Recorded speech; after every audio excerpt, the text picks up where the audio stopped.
Local news for Wednesday, the 11th of September. I'm Brent Gare. A consultation meeting with Rich Landscapes will take place today, so users of the Masterton Skate Park can have their say on what they want. Anyone keen to share their opinion can pop down today between 4 and 5 p.m.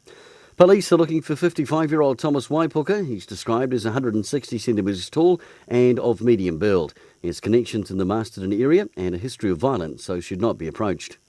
The Wairarapa community has again made a huge contribution to Daffodil Day, raising over $50,000.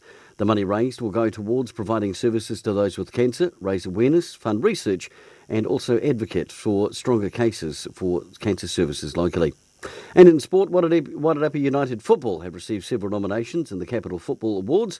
Nominees include Nina Kondo for Outstanding Women's Player of the Year under 20, Jill Flower for Club Administrator, and the likes of players Aaron Spelling, Waisaki Sabutu and Gemma Keane. For local news, I'm Brent Gare.